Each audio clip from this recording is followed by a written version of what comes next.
In early September 2025, a story about bread prices unexpectedly dominated South Korea's evening news broadcast. A popular economics YouTuber known as Shuka or 슈카월드, his real name is Jeon Seokjae. He opened a pop-up bakery in Seoul and began selling salt bread rolls for just 990 Korean won, which is roughly 70 cents in US dollars. Now, this stunt made headlines across the country's three major TV networks and other Korean media agencies as well. And quickly, it became a lightning rod for debate. Now, to outsiders, the uproar might sound kind of baffling because, after all, cheap bread usually means good news for consumers. But in Korea, where bread has steadily grown from an occasional snack into an everyday staple, this price point struck a nerve for some people, or a lot of people. Now, local bakeries argued that it created an unrealistic standard and framed them as profiteers. Consumers, meanwhile, saw it as proof that their frustration with rising the so-called breadflation was justified. And within days, a simple pop-up project spiraled into a full-fledged national controversy in Korea about cost of living, small business survival, and the power of influencers. And part of the reason this story caught fire lies in who Shuka is. So before becoming a YouTuber, he worked as a fund manager at Samsung Asset Management. And over the past few years, his YouTube channel, 슈카월드, has grown into one of Korea's most trusted sources of finance and economics commentary, with millions tuning in for his lively explanations of global markets, currency swings, and investment trends. And unlike traditional analysts, Shuka has the charisma of a storyteller, and he's pretty funny, and often using humor and analogies to make complex economic issues accessible. Now, that credibility has given him unusual influence. When Shuka speaks about inflation, exchange rates, or government policy, people listen. So when he launched a bakery project, it wasn't seen as a quirky side hustle. It was read as an economic statement. And to many viewers, his 991 salt bread rolls look like proof that bakeries had been overcharging all along. And to bakers, it felt like a powerful outsider was putting a target on their backs, so to say. And to the media, it was a perfect headline. A David and Goliath clash between a star YouTuber and struggling small businesses. So what is really going on here? Why did a 991 bread roll become headline news? And what does this controversy reveal about the economics of bread in Korean society? So let's talk about it. Now, the bakery in question wasn't a permanent shop at all. Shuka partnered with a design and food company called Glow Seoul to open a temporary pop-up in the trendy neighborhood of Seongsu, often called the Brooklyn of Seoul, for its mix of cafes, boutiques, and creative spaces.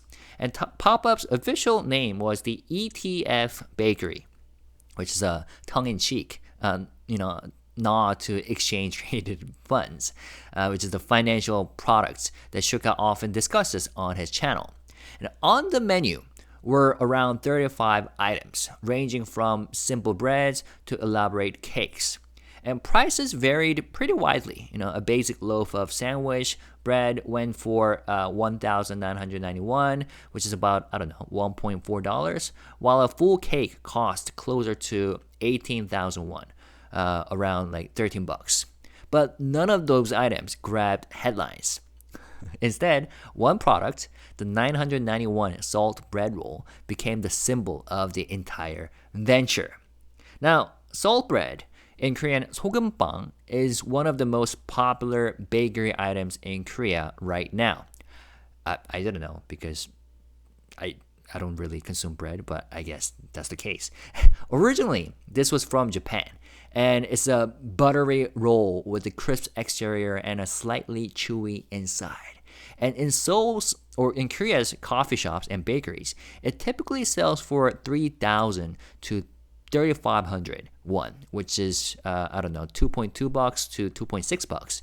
And even large chains like Starbucks price it in that range. So when Shuka's team offered it for less than a third of that usual cost, people took notice immediately. And within days, footage of long lines outside the pop-up spread online.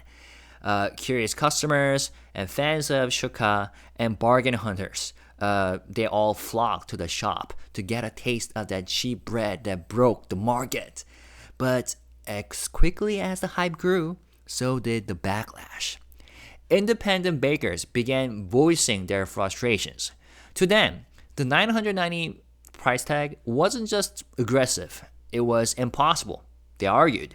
Many people explained that the raw ingredients for a single salt bread roll already cost 1,000 won or more, even before accounting for labor, rent, or waste. So selling at 990 wasn't just unsustainable. It felt like a statement that they were, overcharging customers all along. And some bakers even reported customers confronting them directly, asking why they charged triple the price when a famous YouTuber could sell the same item so cheaply. And by the end of the first week, the controversy, the quote-unquote controversy, had escalated into primetime television. The bread war, as some headlines called it, was no longer about a single product.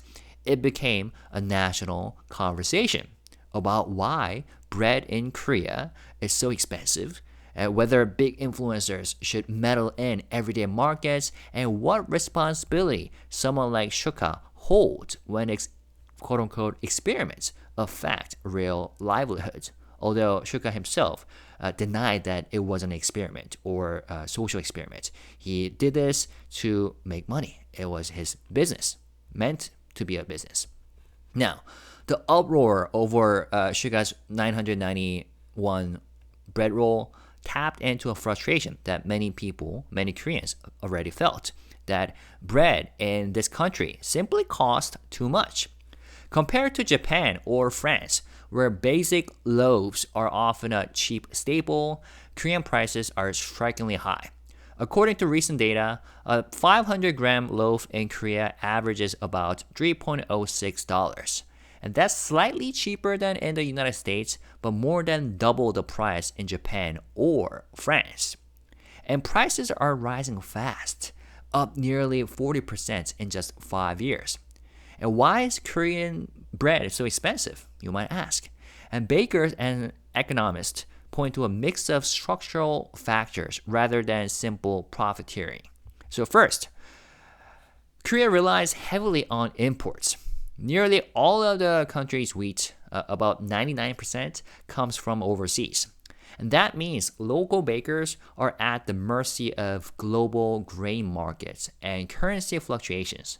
And butter, eggs, and milk, all essential to baked goods, have also seen steep increases in recent years.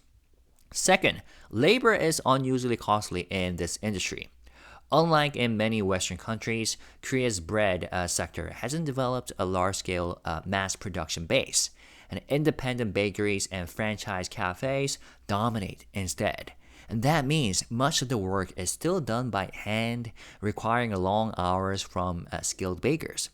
And the labor cost share in Korean bakeries is estimated at nearly 30% of total expenses, which is more than 3 times higher than the average for food manufacturing. Third, rent and overhead, weigh heavily.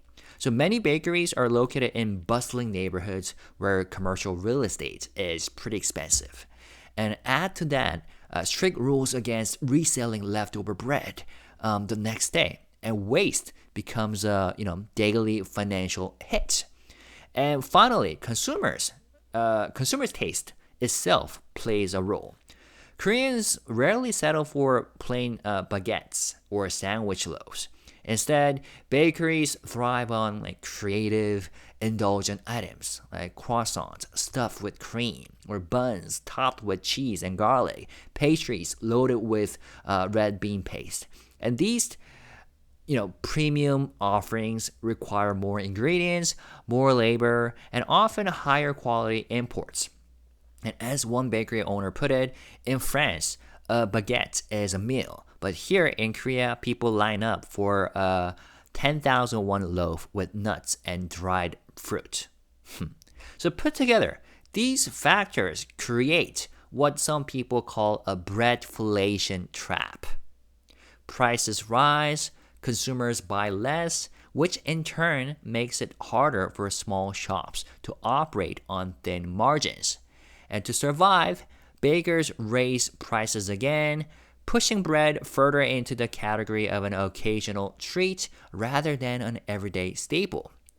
So, seen in this light, Shuka's 991 roll wasn't just cheap bread. It was basically a challenge to the entire system, some people argue.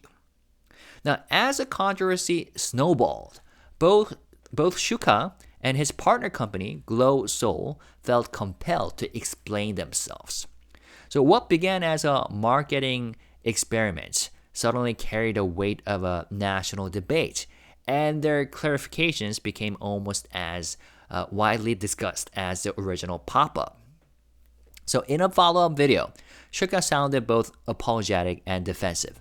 He stressed that he had never accused local bakeries of profiteering. He said independent bakers aren't charging high prices because they're greedy. He continued, they're struggling. Many of them fail. The real reasons lie in high ingredient cost and low sales volume. He admitted that he underestimated how much the 991 price would dominate headlines, overshadowing the many other items on sale, from 2001 loaves to 18,001 cakes. Shuka also explained that the cheapest version of the salt bread was made with a blend of butter and margarine, which is a way to keep costs down. At the same time, he introduced a butter-only version priced at 1,301, closer to what consumers consider a fair comparison with popular bakeries like 성심당, which is a famous and popular bread chain in Korea. Now, his broader point was that economies of scale and streamlined operations made lower prices possible, not that neighborhood shops were overcharging. Now, his partner company, Seoul's CEO, Yoo Jung-soo, released his own video statements on his own YouTube channel. He emphasized that the company, which normally operates high-end bakery brands and cafe spaces, had been experimenting for years with more affordable models. So the ETF Bakery, he said, the pop-up project, wasn't a one-off stunt or a play for an IPO, as some people pointed out, that his company is about to go public, which is why he's doing this to, make his names and his brand known. So he denied that, despite rumors that the controversy was tied to a future stock listing. In fact, he argued, food and beverage businesses often hurt IPO prospects since they are so vulnerable to trends. Instead, Mr. Yu framed the project as a response to shifting market dynamics. He said, just 3 years ago, higher prices made products more desirable in Korea. Now the trend is moving toward value and rational consumption, just like in other industries where brands like Daiso and Olive Young have thrived. So the 991 roll was meant to symbolize that shift, a kind of banner for a new value bakery movement. By the way, Olive Young is a chain where they sell cosmetic prices, and Daiso is like a Dollar Tree, Korean version. Now, both Shuka and Mr. Yu repeatedly return to the same theme. That is, cheap bread should not be read as an attack on bakers, but as a way of exploring whether Korea's bread market, currently small and expensive compared to Japan or Europe, could expand through a high volume, low margin model. Still, their words couldn't erase the fact that some small bakery owners had already seen customers walk out, accusing them of overcharging. at least according to the Korean media. And for those caught on the receiving end of consumer anger, explanations about economics and market experiments rang hollow, they said. Now, what makes the 991 bread controversy so fascinating is that it's not really about bread at all. Again, it's about economics, identity, and the uneasy relationship between consumers, small businesses, and influencers in today's Korea. At its core, the debate exposed the tension between two facts. On one hand, consumers are exhausted by relentless price increases. They see their everyday treats, like a pastry with coffee, a loaf of bread for breakfast, climbing out of reach in terms of prices. And when a high-profile figure proves that it's possible to sell a roll for under $1, it validates their suspicion that something in the system has gone wrong. On the other hand, bakers' complaints reveal just how fragile small businesses are. Korea's bakery industry is fragmented, labor-intensive, and squeezed by high rents and imports. So unlike a temporary pop-up, neighborhood shops can't absorb losses for publicity or offset them with YouTube ad revenue. So they survive week to week, loaf to loaf, as they say. Now, the incident also highlights the rising power of influencers in shaping economic debates, some say. Shuka isn't a government minister, and he's not a corporate CEO, but his decision to sell bread at a symbolic price point, like price points like 991, forced a national conversation that regulators, consumer advocates, and trade groups has struggled to spark for years. And that's the upside of democratized media, that ideas can spread quickly and widely through channels like YouTube. But it's also the risk that when those ideas ripple into real-world markets, unintended consequences can follow. And finally, the controversy mirrors larger cultural currents in Korea. So the country is still adjusting to slower economic growth and high youth unemployment and household budgets under strain. And value for money is increasingly the new luxury.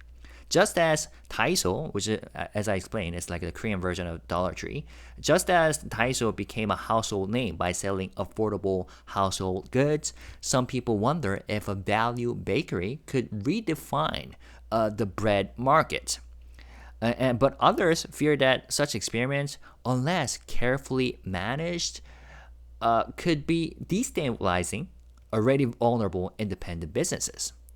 So, here's a question. Was the outcry over a 991 roll ridiculous? To an outsider, maybe. But to Koreans, perhaps it was a spark that lit, a needed controversy, the pent-up frustrations about inflation, small business struggles, and trust in institutions. And the bread itself may have been cheap, but the debate it triggered was anything but. Now, if the controversy felt bigger than it should have been, much of that had to do with the media. Yep, the Korean media.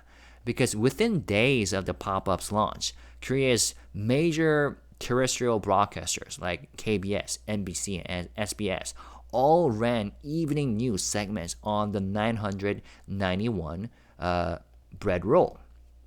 Cable outlets like JTBC and YTN followed, and headlines framed the story as a showdown between Shuka and small business owners, often distilling a complex debate about costs, imports, and consumer behavior into a simple clash, like YouTuber versus bakers. And this framing, I think, magnified the drama while flattening its nuance. Because Shuka later admitted that he hadn't anticipated that one product, the salt bread, would be the only headline pulled from a menu of 35 items. But in an attention economy, I would say, it was inevitable. Cheap bread made for a clean, clickable narrative. And the saturation coverage also reflects a deeper trend in Korean media. like the blend of economics with celebrity. And Shuka is not a politician, like I said, yet his move was treated with the seriousness of a policy announcement. It shows both the influence of YouTube personalities and the media's reliance on them for fresh, engaging storylines. But is this really worth dozens of primetime segments and banner headlines? I don't know. Like critics argue, the frenzy says more about media incentives than public urgency. Like inflation, rent burdens, and food pricing structures are all legitimate issues, yet they rarely get this kind of sustained coverage. And the difference here is the presence of a charismatic protagonist and a catchy hook. And a faceless government report on bread imports might not trend on, I don't know, platforms like Naver. But YouTuber sells bread for 991, that will. And in that sense, the story became it reflects not only Korea's breadflation, but also about how the press, the media, chooses to tell economic stories in the age of influencers. So was the media performing a public service by sparking debate about food prices, or was it exploiting a minor stunt for ratings? I don't know, depending on where you sit. The answer could be either or both. But I want to open it to you. I'm very curious. Where does this leave us? A single 991 bread roll ended up sparking a conversation about inflation, fairness, and the role of influencers. It showed how quickly the media can turn a small market experiment into a cultural flashpoint. But was this a good thing? What do you think? Did the coverage give overdue visibility to real cost of living pressures, or did it distort the issue by reducing it to YouTuber versus bakers? And if you were a journalist, would you have covered this story on national television? And if you are a baker, would you see Shuka's pop-up as a threat or as a wake-up call to rethink pricing? Maybe. And as a consumer, would you celebrate the cheaper bread as a small victory or worry about what it means for the shops in your neighborhood? Leave all your thoughts in the comment section by writing comments, and I will be looking forward to your thoughts and opinions. I'll see you guys later. Bye-bye.